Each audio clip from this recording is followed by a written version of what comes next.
जब हम भारत की आजादी की लड़ाई के बारे में सोचते हैं तो कुछ जाने पहचाने नाम तुरंत हमारे दिमाग में आते हैं। महात्मा गांधी, जवाहरलाल नेहरू, सरदार पटेल, उनके नाम इतिहास में अमर हैं। उनके साहस, बलिदान और आजादी के लिए अटूट समर्पण ने पीढ़ियों को प्रेरित किया है।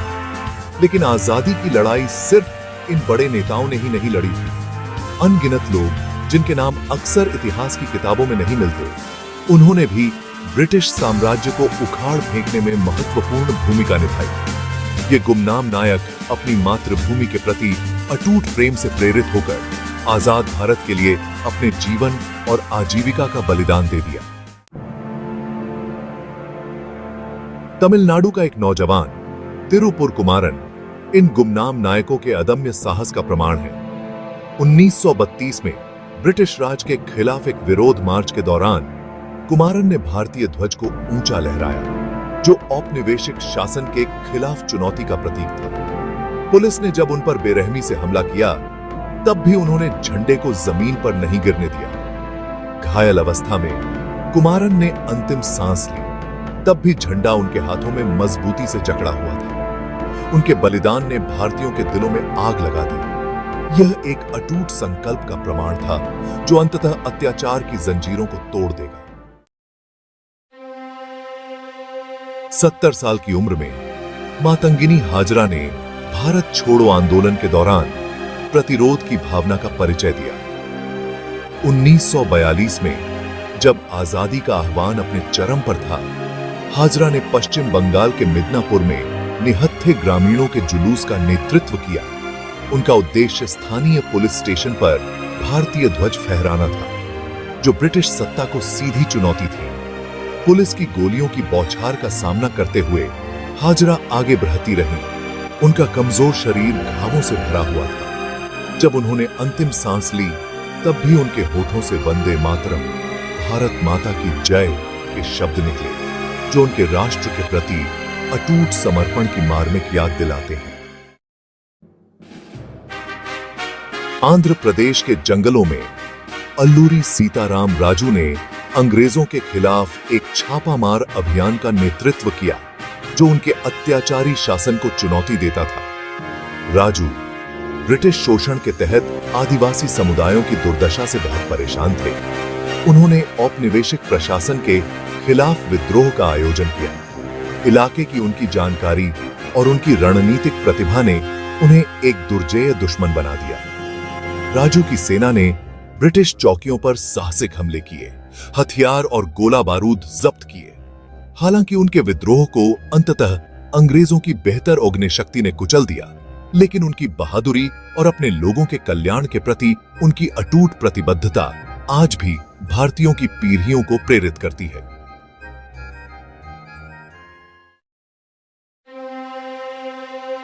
तमाम मुश्किलों के बीच एक आवाज, आबादी बानो बेगम। उनकी आवाज ने न केवल स्वतंत्रता संग्राम को बल दिया, बल्कि समाज में महिलाओं की स्थिति को भी चुनौती दी। लखनऊ की रहने वाली आबादी बानो बेगम ने भारत की आजादी की लड़ाई में एक सशक्त आवाज बनकर सामाजिक मानदंडों को चुनौती दी। उन्होंने अपने जीवन को देश की सेवा में समर्पित कर दिया। एक ऐसे युग में जब महिलाएं बड़े पैमाने पर अपने घरों तक ही सीमित थीं, बेगम ने क्रांतिकारी रैलियों में सक्रिय रूप से भाग लिया और महिलाओं को भी इस संघर्ष में शामिल होने के लिए प्रेरित किया। अपने साथी नागरिकों से ब्रिटिश शासन के खिलाफ उठने का आग्रह किया। उनके शब्दों में एक अद्भुत शक्ति थी, जो लोगों के दिलों को छू जाती थी। जुनून और दृढ़ विश्वास के साथ दिए गए उनके फायरी भाषणों ने लोगों को गूंज दिया और उन्हें स्वतंत्रता संग्राम में शामिल होने के लिए प्रेरित किया। उन्होंने अपने भाषणों के माध्यम से लोगों में एक नई ऊर्जा और उत्साह का संचार किया, जिससे स्वतंत्रता संग्राम को एक नई दिशा मिली। बेगम का साहस और धमकियों और डराने धमकाने के बावजूद उनके उद्देश्य के प्रति उनकी अटूट प्रतिबद्धता ने उन्हें स्वतंत्रता आंदोलन के दौरान महिला सशक्तिकरण का प्रतीक बना दिया। उनके योगदान को कभी भुलाया नहीं जा सकता। उन्होंने न केवल स्वतंत्रता संग्राम में महत्वपूर्ण भूमिका निभाई, बल्कि आने वाली पीढ़ियों के लिए एक मिसाल कायम की। बेगम का विद्रोह, अवध की हजरत महल। आजादी की लड़ाई ने भौगोलिक सीमाओं को पार कर लिया और इसने पूरे भारतीय उपमहाद्वीप को एकजुट कर दिया, जिससे भारतीय उपमहाद्वीप के सभी कोनों के लोग एकजुट हुए। इस विद्रोह ने विभिन्न समुदायों और संस्कृतियों को एक साथ लाया। अवध के हृदय स्थल में, लखनऊ की पुरानी गलियों और ऐतिहासिक स्थलों के बीच, अवध की बेगम हजरत महल एक प्रमुख और प्रेरणादायक नेता के रूप में उभरी। 1857 के विद्रोह के दौरान प्रतिरोध के एक शक्तिशाली प्रतीक के रूप में उभरी। उन्होंने अपने साहस और नेतृत्व से लोगों को प्रेरित किया। अपने राज्य पर अंग्रेजों के कब्जे को स्वीकार करने से इनकार करते हुए उन्होंने अपने लोगों के अधिकारों के लिए संघर्ष किया। उन्होंने ईस्ट इंडिया कंपनी के खिलाफ एक भयंकर विद्रोह का नेतृत्व किया। उनके नेतृत्व में भारतीय सैनिकों ने बहादुरी से लड़ाई लड़ी। उनके रणनीतिक कौशल और उनकी कमान के तहत अलग अलग ताकतों को एकजुट करने की क्षमता ने उन्हें एक दुर्जय दुश्मन बना दिया। उनकी रणनीतियों ने कई बार अंग्रेजों को चौंका दिया। हालांकि विद्रोह को अंततः दबा दिया गया था, लेकिन इस संघर्ष ने भारतीय स्वतंत्रता संग्राम की नींव रखी। लेकिन हजरत महल की बहादुरी और आजादी के प्रति उनकी अटूट प्रतिबद्धता ने भारतीय उपमहाद्वीप के इतिहास पर एक अमिट छाप छोड़ी। उनकी विरासत आज भी जीवित है और आने वाली पीढ़ियों को प्रेरित करती है।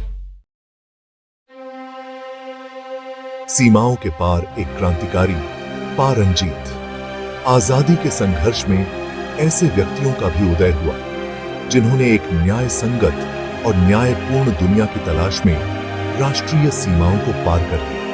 ये लोग केवल अपने देश की आजादी के लिए नहीं, बल्कि वैश्विक स्तर पर अन्याय के खिलाफ लड़ते रहे थे। एक दलित कार्यकर्ता और नेता पा रंजीत ने लाला लाजपत राय और गदर पार्टी जैसे भारतीय क्रांतिकारियों के साथ सेना में शामिल हो गए, जो विदेशी धरती से काम कर रहे थे। उन्होंने दलित समुदाय के अधिकारों के लिए भी संघर्ष किया, जो उस समय के समाज में बहुत महत्वपूर्ण था। स्वतंत्रता आंदोलन में रंजीत की भागीदारी उनके इस विश्वास से उपजी थी कि ब्रिटिश साम्राज्यवाद के खिलाफ लड़ाई भारत में जाति उत्पीड़न के खिलाफ संघर्ष के साथ जुड़ी हुई है। उनका मानना था कि जब तक जाति व्यवस्था समाप्त नहीं होती, तब तक सच्ची आजादी नहीं मिल सकती। सामाजिक न्याय के प्रति उनकी अटूट प्रतिबद्धता और औपनिवेशिक और सामाजिक दोनों तरह की दमनकारी संरचनाओं को चुनौती देने की उनकी इच्छा ने उन्हें हाशिए पर और उत्पीड़ित लोगों के लिए एक शक्तिशाली आवाज बना दिया। उन्होंने अपने जीवन को सामाजिक बदलाव और न्याय के लिए समर्पित कर दिया, जिससे वे एक प्रेरणादायक व्यक्तित्व बन गए। प्रतिरोध के सूत्रधार उबैदुल्ला सिंधी। एक विद्वान और क्रांतिकारी, उबैदुल्ला सिंधी ने विदेशों से ब्रिटिश शासन के खिलाफ प्रतिरोध को संगठित करने में महत्वपूर्ण भूमिका निभाई। उन्होंने सिल्क लेटर मूवमेंट में महत्वपूर्ण भूमिका निभाई, जो अंग्रेजों के खिलाफ सशस्त्र विद्रोह के लिए समर्थन जुटाने के लिए एक गुप्त अभियान था। आंदोलन में भारत और उसके बाहर विभिन्न हिस्सों में रेशम के कपड़े पर लिखे गुप्त संदेशों की तस्करी, क्रांतिकारियों को संगठित करना और विदेशी ताकतों से समर्थन मांगना शामिल था। सिंधी के संगठनात्मक कौशल और सीमाओं के पार गठबंधन बनाने की उनकी क्षमता ने उन्हें भारतीय स्वतंत्रता आंदोलन में एक महत्वपूर्ण व्यक्ति बना दिया। इन गुमनाम नायकों की कहानियां हमें याद दिलाती हैं कि भारत की आजादी मुश्किल से मिली थी। यह लाखों भारतीयों के सामूहिक संघर्ष का प्रमाण है, जो औपनिवेशिक शासन के खिलाफ उठ खड़े हुए थे। उनके योगदान, जो अक्सर स्वतंत्रता आंदोलन के अधिक प्रमुख व्यक्तियों द्वारा छिपाए जाते हैं, को याद रखने और उनका जश्न मनाने की आवश्यकता है। उनके बलिदान, न्याय और समानता के प्रति उनकी अटूट प्रतिबद्धता भारतीयों की पीढ़ियों को प्रेरित करती रहती है। जैसे जैसे हम 21वीं सदी की जटिलताओं को नेविगेट करते हैं, उनकी विरासत को याद रखना, उनकी अटूट भावना से प्रेरणा लेना और अधिक न्यायपूर्ण और न्याय संगत दुनिया के लिए संघर्ष जारी रखना अनिवार्य है।